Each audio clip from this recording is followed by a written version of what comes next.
It's the Jim and Terry Show, coming to you from the Hobbit Hole Studio in downtown fallish, autumnal chill and fog in the early morning air. Bobcaygeon Resort Community, Resort Village, with a lock to pass boats along to the next lake, Kawartha Lakes.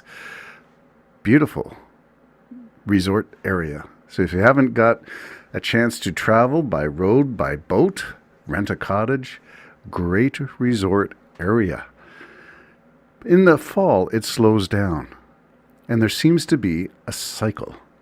Cycle? Yeah, things come in ebb and flows like the tide, the in and out, the waxing and waning of the moon. So many things come in cycles. Perhaps, and this is a filler podcast until my good friend Jim joins me for a clink of our mugs and breakfast and lunch on the morrow. So in the meantime, something of interest, non-political, non-social, cultural, religious, space, techno, just a little bit of information about the mind. And I got this from a little thing that goes in my morning feed. And it's from a company called fastcompany.com, and you can go and check it out. I'll put a link in the description. And here's a little blurb about it and why I think this is worth taking a few minutes of your time to talk about it and think about it. Mostly think. Fast Company is a world's leading business media brand with an editorial focus on innovation in technology, leadership, world-changing ideas, creativity, and design. Written for and about the most progressive business leaders, Fast Company inspires readers to think expansively, to lead with purpose, to embrace change, and to shape the future of business. Now, although that is a business focus magazine, and I think it's got other products designed to help inform its client base, I found it interesting because of an article that was posted in the magazine version of this, and I will provide the link to this article. The title is How to Work More Efficiently According to a Neuroscientist. In her new book, neuroscience researcher Mithu Storani breaks down how to best structure your work sessions and increase your productivity. All right, you got my attention. I'm all about efficiency. I'm all about learning new ways to do things better. Never happy with quite the way I do things. Always looking for an opportunity to change. That's sort of my modus operandi has been. And I go under the heading lifelong learner because curiosity, it may have killed the cats, but it certainly enriches my life, and I trust curiosity leads you to all kinds of interesting places and spaces in your life and in your mind. In the essay, there are a couple of things that are noted. One is that there are things that get in the way of productivity, things that get us down, that waylay us, take us off the tracks of creativity, whether that's songwriting, as Jim and I do, recording, or it is investigating, or it is exploring things of interest to you. There are things that get in the way, and we'll label these things as perfectionism, procrastination, something that Jim often mentions, just plain outright laziness. And we have a phenomena that wraps up all of those concepts, and it's called Parkinson's Law, when it applies to why we don't get more done by working 3 hours straight than by working for 2. So this is an impediment. So how do we get around that? Well, first we have to understand what our mind really does. It works in cycles. Yeah, cycles. You know, like the sine wave goes up and goes down. We start and peak, apparently, somewhere between 60 and 90 minutes, and we need a break to recharge, refocus, rethink, maybe even just downtime to process what we were already doing for the previous hour to hour and a half. Your brain swings in these cycles like a pendulum across different states, even while you sleep. Somehow 90 minutes seems to be about it. So you cycle every hour and a half. And that's in between REM sleep, it's in between your alpha waves, and all the things that we know about the value of sleep. We go through these in 90-minute cycles too. There is a cycle for basic resting activity, what they called BRAC, Basic Rest Activity Cycle. And that cycle is barely perceptible to a healthy person because it is easy to interrupt and override that basic rest activity cycle. All right, so we might have good intentions. We might try to set ourselves some guidelines and organize our workflow so that we peak.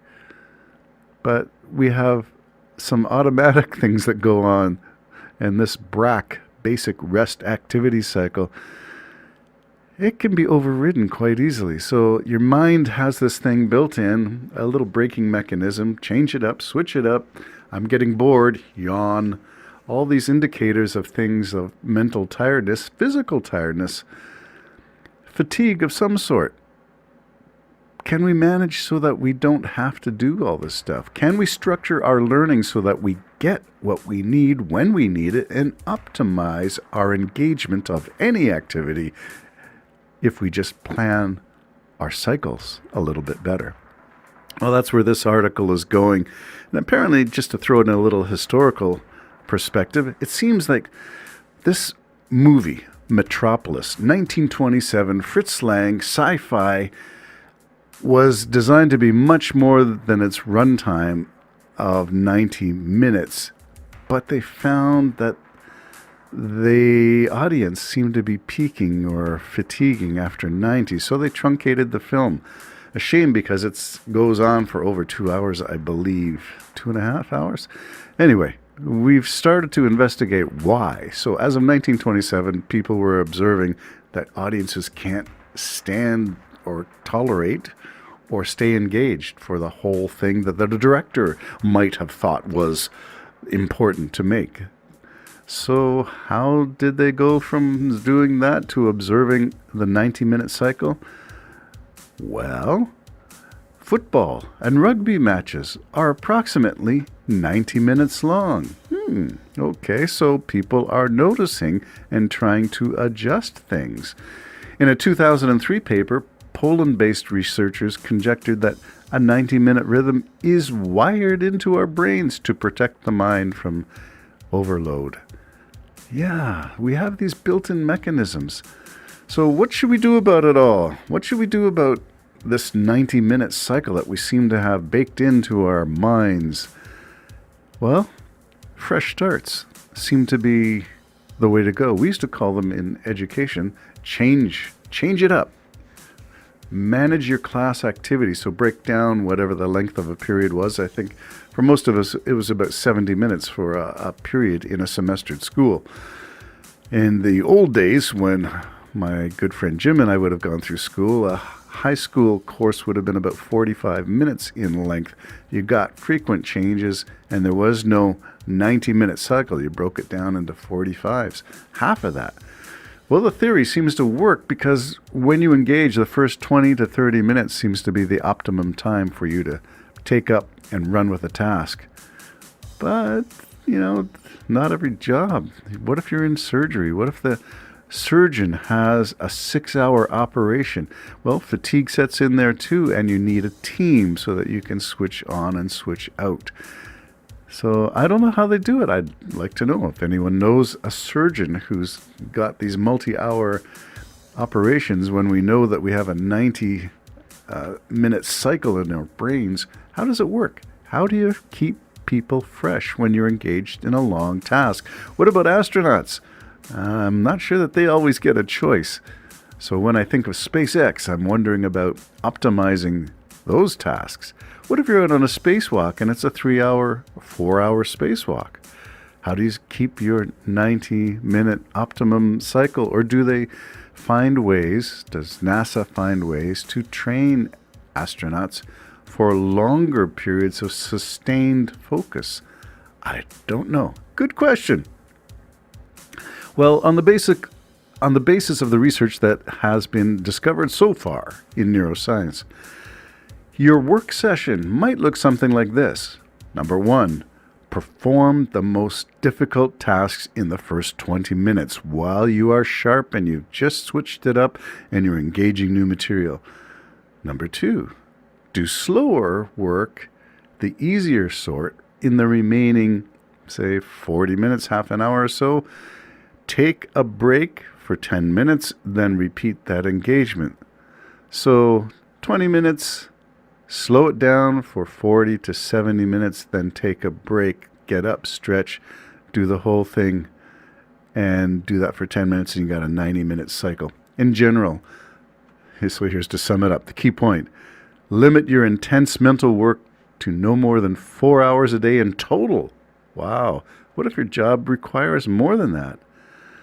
When you work intensely for longer, your mind is left so tired that it cannot recover after a single night of rest. Your fatigue gets carried over to the next day. Wow. So we're in trouble. Today's society, modern society, the jobs, the way we organize life itself is 24/7. There is no cycle. Do we need to put the cycle back? Do we need to plan? How do we do it? I don't know. Lots of interesting stuff. And that's an excerpt from Fast Company and the neuroscience, How to Work More Efficiently, according to a neuroscientist. Lots more interesting stuff on the Jim and Terry Show. When my good friend Jim enters the Hobbit Hole studio, there's no telling what mayhem will follow. Stay tuned tomorrow. Bye-bye for now.